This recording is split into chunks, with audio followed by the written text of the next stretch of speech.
So like any good presenter, when I've been given a theme to work with, I've looked up the definitions. And I know that's like a terrible, terrible presentation technique to look at definitions, but I promise it provides a good context for what we'll be talking about. So whenever I think of collaboration, I automatically think of the word networking as well. So I don't know why, just the two words kind of go hand in hand. Like Julia said, they're buzzwords that we use in the business and creative community. But like one always just feels a little different to me. But let's look at the definitions first. So networking, I'm sure it's hard to read in the back, so I'm going to read it out loud. Networking, interact with other people to exchange information and develop contacts, especially to further one's career. Collaboration, the action of working with someone to produce or create something. So on the surface, pretty standard, nothing surprising here. Pretty basic definitions, nothing to get too worked up about. But as we all know, words carry multiple meanings. They have connotation, they carry with them a weight that on the surface of looking at their definitions doesn't mean anything. So to further press this point, I went to the one true dictionary that we should all be using, and that is the one voice of our generation, Urban Dictionary. Because I think that further shows what I'm talking about in terms of connotation. So networking, according to Urban Dictionary, the one true dictionary. A yuppie euphemism for kissing ass in order to get a job or obtain a raise or promotion. A method for unskilled people to get hired for jobs over people who are skilled. An updated version of the old boys club that doesn't require being old or male. The primary purpose is to place acquaintanceship and social skills before merit, education, and knowledge and career advancement. So anyone that's not familiar with Urban Dictionary, chat with me after I can explain where this comes from. But I have had to explain to my mom so many times. But and then in terms of collaboration, to work together. Pretty straightforward. Someone was not being very creative that day when they submitted their definition to Urban Dictionary. The idea that everyone can work together and produce something better than they could on their own with less work. And then this was the raciest one I could find, which for Urban Dictionary is pretty good. But when two artists mutually agree upon a project to work on together, thereby synthesizing their respective talents for the creation of something greater than the simple of their parts. Pretty standard. But then it went on to say, it should be noted that in most cases, however, the something greater just turns out to be sex. So again, very Urban Dictionary-y, but that was as racy as we could get. So clearly there is a lot more negative connotation with networking than with collaboration. And I think the reason is that there's this whole idea of it being mutually beneficial. So in networking, sometimes it can feel a little bit icky. You feel like, oh, I don't want to do this, you're kind of using people. And for me, I'm a very extroverted person. Anyone who knows me, has stopped by the shop or has worked with me one-on-one knows that it's not going to be 5 minutes, it might be an hour or longer. So clearly I'm not a shy person, but when it comes to networking, honestly, I could lay in bed and agonize over it. I don't want to do it, it feels really icky to me. Just that whole concept. But I think that's because maybe we should be thinking of it more as collaboration. Going into these experiences thinking, how can we work together? How can we make the whole better for both of us? It just has a different, like I said, a different connotation. So it's more about how we can achieve something that will benefit both as opposed to what can I do to get ahead. And it has a lot to do with intention. You know when you are being networked, I guess. So you kind of have that idea. So I don't bring this up to bash networking. I mean, we're kind of at a networking event right now. So I don't mean to be rude about the networking idea, but again, I just wanted to frame this conversation around the idea of being mutually beneficial. So today I just want to share with you a little bit more about my story. I don't mean to just talk about myself and show scrapbook pictures of what I'm talking about, but that's what I'm going to do. But I think it's important to talk about my story and then frame this conversation around collaboration, because even though I'm a sole proprietor, I certainly don't work alone. And so it's a huge part of my personal career and life story. And collaboration can be intentional, but also unintentional. You're collaborating with people every day. So I want to show how that's been a huge theme of my story and we'll get started with that. All right, so as a kid, I always had a strong sense of space planning and design. I would go around my house and get all like the flat surfaces, like boxes, pieces of paper, like paper was my favorite thing, piece of paper, towels, whatever I could find, and as young as 2 would go in the kitchen and like see how they could fit together to like plan out this entire like beautiful tile floor display. I don't know, my parents called it like floor pretty. It was weird, it was a thing. I didn't have any actual pictures of that, but it was just something that I was always thinking about spatial design. I used to also, because my parents will probably listen to this presentation later, but so sorry in advance, but my parents didn't have a ton of personal style, and so it was good for me though, because they were able to encourage me to do whatever. Like, they didn't care. They didn't care how I wanted to decorate my room. They didn't really care about what our house looked like in general. So it was really nice to have that freedom at, you know, like young. My very first time they let me redo my room, I was 7, and of course it involved pink, but it was surprisingly classy. It was like Ralph Lauren, kind of, had a nice vibe. And then I did it again at 13, and it was like leopard print everything, but like the bad kind. Like, we have some leopard pillows I'm very proud of, but this was like fuzzy. I had like a fuzzy leopard phone, just really bad. And then again, I did it at like 17. I got to redo my room. Like, I was always painting in there. They did not care. But does anyone here watch New Girl? Okay, some people. Okay, cool. So sorry for those that don't. I'm gonna make a quick reference. So when I was 17, I finally discovered like outlet malls and like TJ Maxx and stuff like that. So I was able to make my room look like, did anyone see when Coach talks about going to the outlet malls? And he's like, I'm gonna look like a rich person from 3 years ago. So that's like, at 17, I was like, okay, like I can like buy this nice stuff and I can decorate my space. And so that was pretty cool. I also, my dad, he would go out of town sometime for work trips, and even though my mom didn't care about design, she would be like, oh, let's surprise him with something when he comes home. So one time she let me redo the basement, which I think my budget was probably like $400 or something crazy, but I still managed to save $20 for like the flowers on the coffee table for the big reveal when he got home, and for like the photos, which I didn't have any like I'm sure we took photos, but I probably burned them a long time ago. But, and sadly, it's still painted the same color in our basement now from when I did that at like 15. But it was really nice. They were really encouraging. They let me express myself. And then I also had like tons of binders. Like, I didn't know that this wasn't every 12-year-old's like idea of fun, but I had binders organized by room. So I'd rip out of magazines rooms I liked, and I'd organize them like bedroom, living room, kitchen spaces, and it was all over the place. It was like super modern, sleek rooms, and then like Italian villas. But I was like, I at least could recognize that I liked, you know, space planning and good design. But it was just weird, and I had a lot of paper and like little office spaces. So it was really great having parents that, even though they didn't have any style themselves, encouraged me to express myself. And then when I went to high school, this is cool high school Kelley down here. I was in my senior year, so I know there's a ton of cool classes now for high schoolers, but when I was in high school, we had like art. Like, there wasn't anything specific. I just worked with an intern, and she had like a like printmaking class, and she was asking me all this stuff about like, what cool classes did you have in high school? I was like, I don't, like, art? Yeah, like, I don't know. But to be fair, we did, my senior year, we got an interior design class, and of course, I was all over that. I think I had to like trade a bunch of stuff around to get in there. But we learned a lot about furniture and art history and about interior design, and that was the first time I really realized that that was like a career. Like, I don't know, I cut all these things out of magazines, but I didn't know that that was like a thing. And for me, I was a first-generation traditional college student, so the only people really I had helping me make these career college decisions were like my guidance counselors at school, and just like kind of what I learned by osmosis from like friends or people that had gone through that. So this idea that like, oh, this could be a field was in my head. The trick is, as I said, I have no other art skills. I could not draw. And at the time, at least maybe my teacher just didn't know, but so much was still being done on paper. So like, but in my head, it was like, I can't draw, I can't go to interior design school. Like, that's just not even an option. So as quickly as I learned that it was something I could do, I kind of, you know, took it out of my brain. At the same time, I've always said that I'm equally left and right-brained. So Like today, all I cared about was like logistics and parking, even though this is supposed to be like a fun, creative event, and I'm just like always thinking about like the details. So at the same time that I was excelling in my interior design and art classes, I also was very into business and taking like math classes and being really focused on that. So it was kind of cool. This was another thing growing up. Sorry, now you know my like life story of when I was a kid.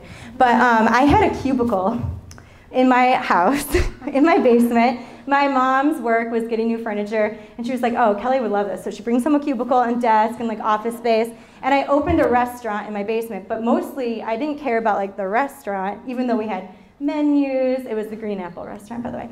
We had menus, we had like a cash register, and all my older brother's friends like worked for me. Like I had them on payroll, like, you know, I'd write fake checks. But all my time in my restaurant was actually spent in this cubicle running fake reports, making like spreadsheets that were nothing, like paying them fake money. And he was older than me. I don't know how that worked out, but so yes, so even though I was a little bit bummed about this design set, I kind of made that decision, like I'm going to go to college, but I'm going to go for business. So I ended up going to school for business and marketing. Obviously, I graduated at some point, so that's good. During college, I excelled in my business classes. It was something that I kind of put that creative side of myself on the back burner for a little bit, really focusing on the business side of things, which is funny because now I'm using both so much, and I think that sometimes is a thing that like you might be really creative, but you don't have these other skills and you partner with people. So I was really lucky to kind of have a little bit of both. But I went to school, and one of the biggest aspects of my college was this internship that I got at a local furniture design and manufacturing company. And actually one of my coworkers is here today. Shout out to Naomi. She's like one of the first people I met. And this is me on my first day of my internship. I don't know what I was wearing. I was still wearing blazers, so that's good. But in this internship, I was really intentional about where I went. So even though I had kind of put that design side on the back burner, I decided to go to get my internship in a really creative environment. So even though I was doing the marketing side, I was collaborating every day with the graphic design team. I was collaborating with the furniture designers. We worked as a really good unit and a good team. And that was something that I could see myself doing right out of college. However, this was during the time when the economy got really, really bad. They were laying off a ton of workers. Just the morale was really low, and I'm sure it was that way across the board. Interns were taking on more, but for less money and spending a lot more time. And for me, who is pretty type A and had already gone through like counseling for stress and anxiety, I just like knew that that was probably not the healthiest place for me to be. So I was really intentional about my mental health, and at that point was really self-aware and was like, I can't just like jump on this right now, like I'll never get out. So I did what everyone does. I went to graduate school. And right after graduation, I went to graduate school and I studied not business, but student affairs in higher education, which if you want to know more about that later, you can. But it's like everything outside of the like teaching side at a university, so the support offices, career services, that kind of thing. And so I was an RA during undergrad and was like, okay, like I'll go to this. They paid for my school because I had an assistantship, and I was like, okay, this is what I'm doing at least for 2 years, because like I said, that's what you do. You go to grad school next, right? So I went to grad school. This is me down here. Studied abroad in Mexico. That was pretty cool. But as soon as towards the end, as people were looking for jobs, I was really lucky. I had graduated top of my class, had all this prestige from my group, but I was one of the only people that didn't have a job when we got out, when we were graduating and looking for jobs. And part of that was because I was just getting married. We bought a house here. We kind of had put down roots. And in the student affairs field, that you can get a ton of jobs, but you have to be willing to travel and you have to leave. And I always kind of joked during grad school. We would watch these movies about professors or different things that they did, and at the end they would say kind of that "where are they now" thing. And I joked, like even then when I was in the program, like mine's gonna be like owning a business, doing design work, like saying all this stuff, and like, what the heck did I just do? Like I'm already talking about my future career that has nothing to do with this. But so yeah, I was the only one outside of my field. I was still looking for jobs, and luckily the housing office, which is who I worked for at the time, they offered me part-time work, and so on the side I was working for housing, doing some of their marketing, which I still do a little bit today because I can't seem to leave. But I also was starting to work on our house. I was really obsessed with this idea of like creating a blog and starting this brand, and so we were renovating our house, but also we were like running out of money because we were just like spending it and decorating and trying to live like a normal person. So I started doing the whole thing of picking, going to estate sales. I would post my finds online, and I was starting to kind of be really energized by this idea. So to make a little bit of extra money, the first thing I did in this upper corner was at a local antique shop. I had my very first booth. So if anybody who's familiar with kind of that industry, there's a lot of shops that you can visit, different booths. And my whole thing, I had some really cool stuff, but I was still like obsessed with this idea of creating a brand. Like the same thing with my blog. I think I had like 5 followers. It was nothing. But it was more about selling a lifestyle, selling this thing. And so I started there, and it was really great. So the very first month, we turned over a ton of inventory. It was manageable because it was like a 10-foot by 10-foot space. But again, I was really more interested in like the whole like vibe of the place. And when you're one of like 20 vendors, you can't really sell your brand as much. So even though it was pretty cool, I was like already starting to get antsy and kind of looking around. So shortly thereafter, I was approached by a shop on the lakeshore about partnering. They had seen the space, they had kind of gotten my vibe, and were interested in looking for a third partner to open another location and do some things that way. So of course I thought that's the perfect next step, that you're going from a booth to one of many partners. My ultimate goal was to have my own space, so I was like, okay, this is the great next step. However, within, I don't know, maybe like a week, there was already starting to be red flags, and there was just a couple of instances that really didn't make me feel good or right, but I'd already kind of had this momentum going and already had this commitment that I kind of made to myself and to these people, and just was like, all right, we'll figure it out. So because, like I said, I've been through counseling for stress and anxiety and all this stuff, a very aware person, I would try to use my self-awareness and like communication skills with this new team, and I always felt like the crazy person. Like, I'm like, how am I the one like feeling all this anxiety and stress, and like they're just like operating like whatever. So it was a really difficult time. Anybody that knows me, the year that I worked with this group was very stressful, and by the end of it, there was just so much stealing and lying and cheating, and just like I felt like just broken. And so at the end of every day, I just would want to cry, and I just said to myself, like, I don't care what's next, but this isn't it. Like, if this is what I have to do to get ahead or to meet my goals, like, this isn't worth it. It doesn't make me feel good. So I just told myself I wanted to, go with my commitments. I told them I'd be there for a year. So I waited it out and just said, this will be it for me, and I'll just figure it out. Like, I'll probably go back into higher ed full time. I'll probably work in career services, do something like that. So around this time, an opportunity arose for me to rent a small 500 square foot space on Cherry Street. And the only reason this opportunity came up was because of the experience that I just had. So even though it was a really rough time, this was kind of that like light at the end of the tunnel. And I'm sorry I'm being kind of vague. I just don't think it's important to like get into some of that. But due to the previous relationships I had and trust, we were approached about branching out on our own. But it would have been within like 2 months. I kind of had to figure out like, am I going to do this? So I started talking with my husband Troy and was like, I know I can do this. Like, I had the confidence and I knew, but I was just so broken from the previous year. I was like, I'm not sure. So finally, after kind of like working it all out, putting together a business plan, I was like, okay, we can do it. And I obtained a very small loan of $5,000. And with everything I had already done, and up to this point, I was able to open on Cherry Street. And at this time, just because of the risk taking, going out on your own, it's really tough. So I worked with, we shared this space with Ginkgo Studios, who does floral design. Now LeBon Macaron is in that shop, so it's really nice. They're still doing that collaborative space. But I worked with Mary, and it was really that nice, next stepping stone. So even though we were on our own, we still had a little bit of that security working together.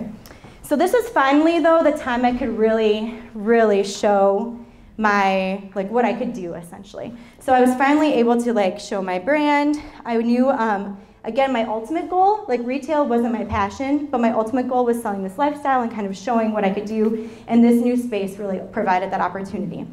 On numerous times, though, because I was still caught up in this whole, I have a business degree, I also have a master's in higher education. What am I doing saying I do design work? I was still really hesitant at saying that. And so any design jobs I got at this point were all just from clients or customers in the store approaching me first. So they would come, they'd say, we love what you're doing here. Also, I was working still on my blog at the time. We love your house. Would you be interested in consulting with us or doing whatever? And I was like, yes, that's what I want to do, of course. But again, I was still kind of hesitant to say that that was something that we did. So after about the 5th request, though, I finally was like, okay, when people are in here, I guess I can start telling them that, this is something that I do. But I was still super apprehensive because that whole degree side, I was felt kind of weird about it. But my confidence was growing and the design jobs were piling on.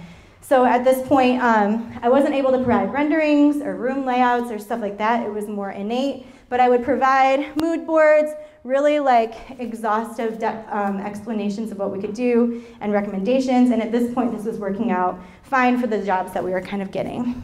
Well, around this time, Fernando Ramirez, who is my design partner now, but at the time he was just a really cool guy and customer in the shop, was kind of becoming a regular and was really interested in partnering together. And I was super apprehensive coming out of this terrible partnership and was this is definitely not something that I'm interested in at first. And the more we got to know each other, the more we got to know that our aesthetics really clicked, I was okay, I'll entertain the idea, I'll think about it.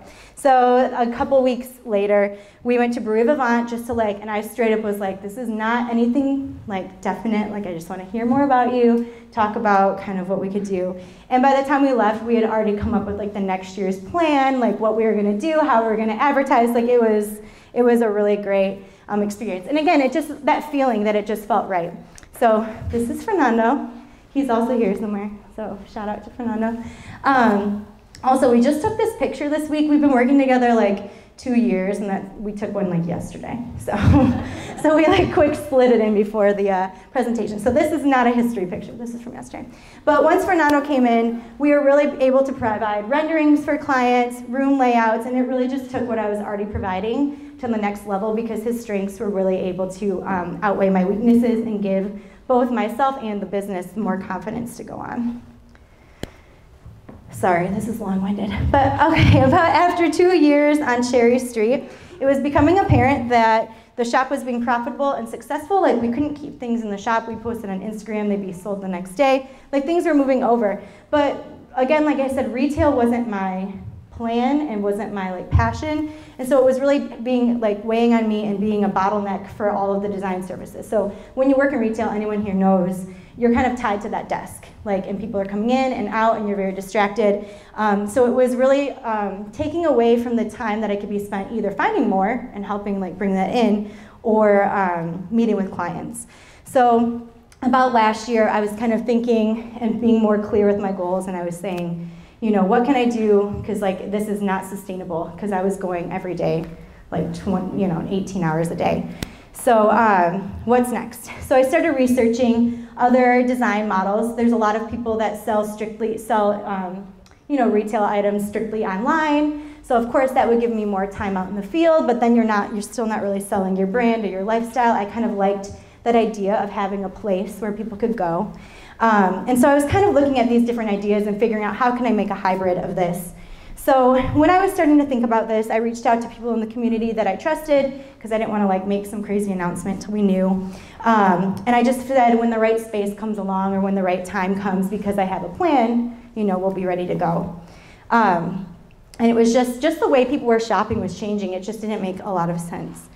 So I was in no rush, but throughout the last couple of years, if you notice all of Jeff Krause's beautiful artwork here, his studios in this space, Jeff and I started working. He actually we worked on a few things for Grand Valley, and then he worked with Fernando and I on a sorority house, which was a really unique project. And if anyone knows Jeff, he's like kind of like, he wears all black and he's in like a metal band. I know it's not called metal, but he's not here, so I can call it that, because I don't really know. But it's just like not his style. But because of what he did and like what I knew he was capable of, we really liked working together. I was like, what could you do for this house? So just the last few years, then he did a few pieces for the shop, and we just had a really great working relationship. So I also put the bug in his ear, like, if anything opens up, this is kind of the route we're trying to go, like, please let me know. So Jeff's studio used to be right upstairs, and this space opened up, and he said, you have to come look at it. We probably have like 3 months to think about it, but like, come on by, we'll start having this conversation.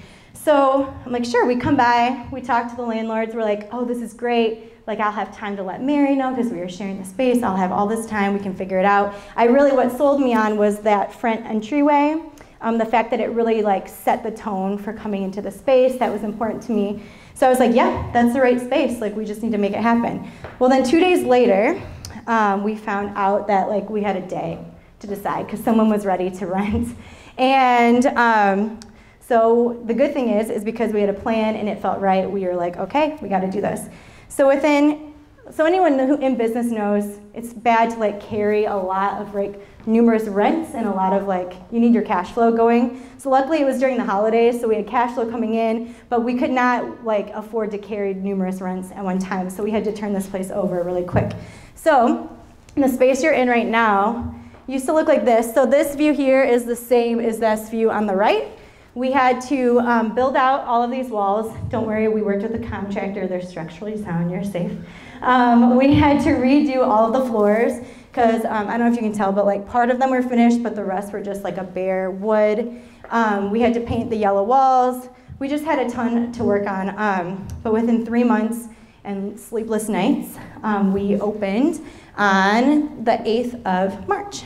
So it was really great. We had a good grand opening. I think I was like nervous we'd have like 10 people or something, but we ended up having over 400 people come through that day, which was really exciting. Because my biggest fear in moving here was the fact that we'd be losing that walk-in traffic, but we would be creating like what I've been trying to create, but just at that point I was nervous that we didn't have enough of a following or anything to kind of move to this space. But since we've been here, it's given me much more time to hone in on my design services. We're now open just Friday, Saturday, and Sunday, so cutting out that bottleneck of traditional retail, and then by appointment during the week.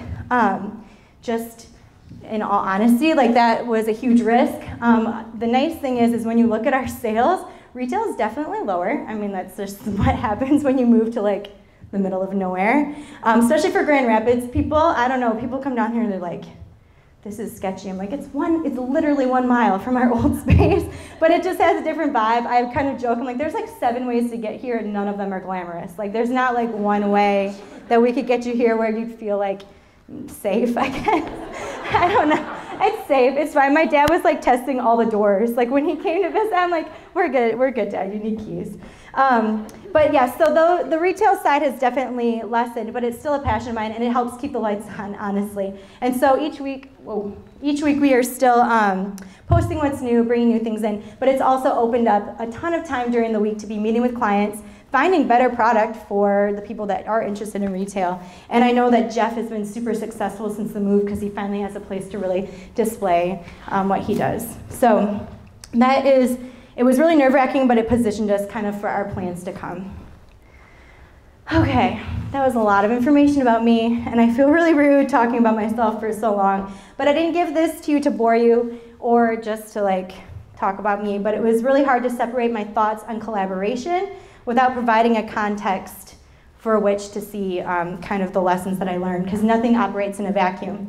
So throughout my story, with both positive and negative and intentional and unintentional collaboration opportunities, I've been able to accomplish my goals more quickly and effectively without feeling that icky feeling of like using people, or, I mean, I got used before, but you know, like really learning from that experience. So with that being said, here are some of the lessons in collaboration based on that long-winded story I just gave you. First of all, I think in collaboration, it's important to envision the end goal. You can't help others meet their goals unless you have yours clearly defined first. So I'm saying this because I was terrible at this at first. Obviously, I didn't make the best choices for college all the time. I mean, in some ways, yes, but as I got further along, it became much easier to make decisions on who to collaborate with or who not to collaborate with because I knew myself and where we were going. So even with this space, I knew right away that this worked because I had a plan. Also, just in terms of retail with the shop, we collaborate a lot of local artists, but because I know my brand and because I'm aware of what we're trying to do, it makes it easy when to say no and when to say yes. So I think envisioning your end goal and knowing what you want and who you are before collaborating with anybody else is really important. Because again, it should be mutually beneficial. So you don't want to help them get somewhere if you don't know where you can get, and vice versa. So envisioning the end goal. Also, partnering with the right people. Carefully consider the skills, experience, motivation, strengths, and compatibility of the people you want to collaborate with. So for me, a great example of this is working, obviously, with Fernando. Working with him really gave me the confidence and like the additional skills that we needed to provide for clients. So partnering with somebody whose strengths really complement your weaknesses, but that's not the only thing, because you can be really excited about the same things as somebody else, but making sure that you have that right compatibility. And motivation is a huge thing. Again, you know when you're feeling networked and making sure that you're working with people that the goal is the same. Another good way that we've kind of used this is in partnering with interns.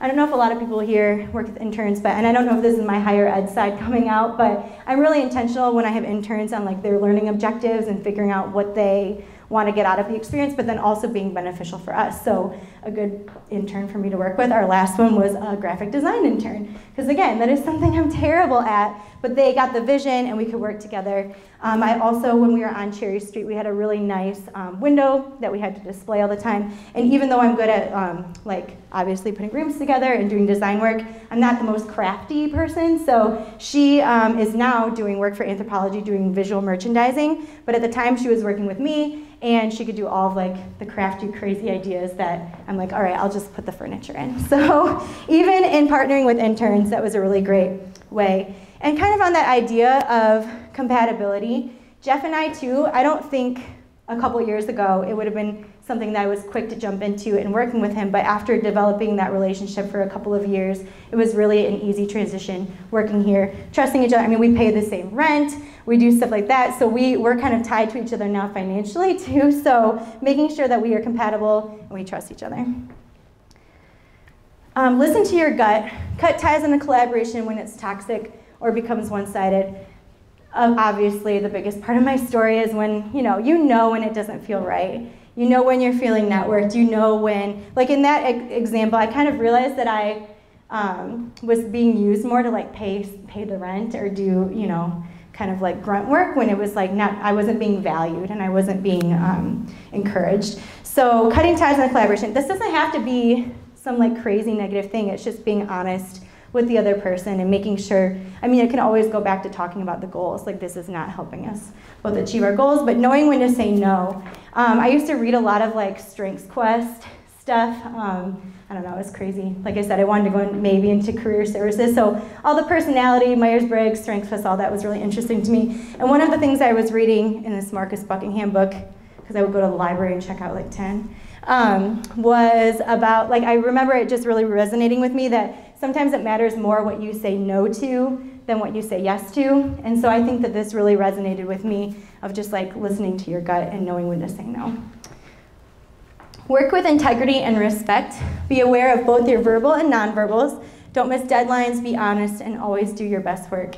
Because I think at the end of the day, when you know that you've done everything and you've been a good person, you can like lay your head down at night and sleep. But that also just means like, be the person that you would want to work with. So if you want the people you're working with to turn things in on time or meet their expectations, you need to do the same. But also news travels fast, both good and bad. So if you were a terrible person to work with and you didn't show much integrity or respect, that's going to get around, and vice versa. Also, showing recognition and gratitude. So in that same vein of we're traveling fast, positive news also travels. So when you do collaborate with someone and you do have a positive experience, make sure that you're giving praise, credit, and affirmation loudly and where they are due. Also, Kevin Daum works for Inc.com, so giving him credit.